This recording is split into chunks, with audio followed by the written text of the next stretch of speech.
le salut, la gloire et la puissance sont à notre Dieu, parce que ses jugements sont véritables et justes, car il a jugé la grande prostituée qui corrompait la terre par son impudicité, et il a vengé le sang de ses serviteurs en le redemandant de sa main.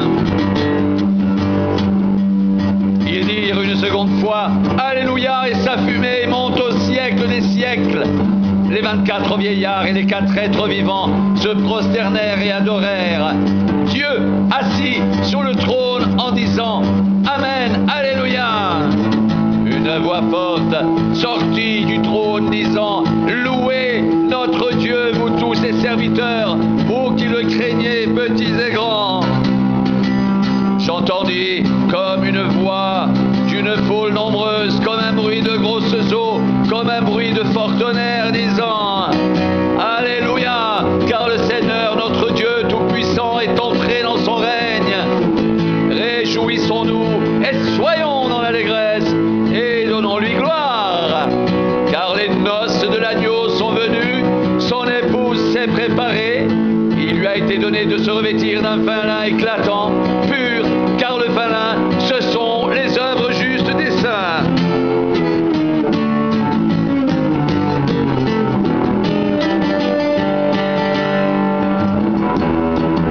L'ange me dit, écris, heureux ceux qui sont appelés au festin des noces de l'agneau.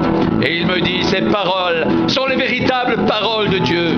Et je tombais à ses pieds pour l'adorer, mais il me dit, garde-toi de le faire. Je suis ton compagnon de service et celui de tes frères qui ont le témoignage de Jésus.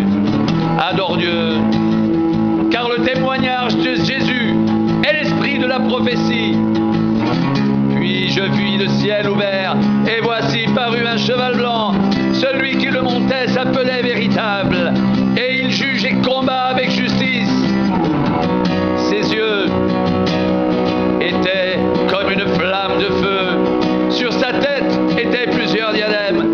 Il avait un nom écrit que personne ne connaît, si ce n'est lui-même. Et il était revêtu d'un vêtement teint de sang. Son nom est la parole de Dieu.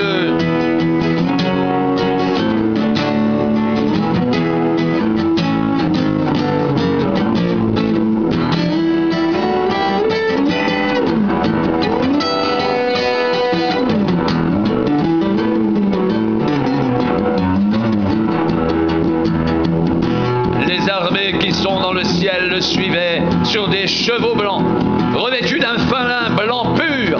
De sa bouche sortait une épée aiguë pour frapper les nations. Il les pètera avec une verge de fer, et il foulera la cuve du vin de l'ardente colère du Dieu Tout-Puissant. Il avait sur son vêtement et sur sa cuisse un nom écrit « Roi des rois et Seigneur des seigneurs ». Et je vis un ange qui se tenait dans le soleil. Il cria d'une voix forte, disant à tous les oiseaux qui volaient par le milieu du ciel, « Venez, rassemblez-vous pour le grand festin de Dieu, afin de manger de la chair des rois, la chair des chefs militaires, la chair des puissants, la chair des chevaux et de ceux qui les montent, la chair de tous, libres et esclaves, petits et grands. »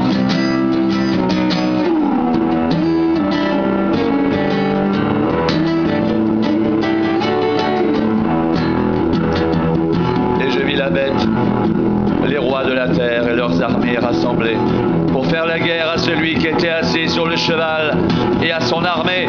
La bête fut prise, et avec elle le faux prophète qui avait fait devant elle les prodiges par lesquels il avait séduit ceux qui avaient pris la marque de la bête et adoré son image. Ils furent tous les deux jetés vivants dans les temps ardents de feu et de soufre. Les autres furent tués par l'épée qui sortait de la bouche de celui qui était assis sur le cheval, et tous les oiseaux se rassasièrent de leur chair.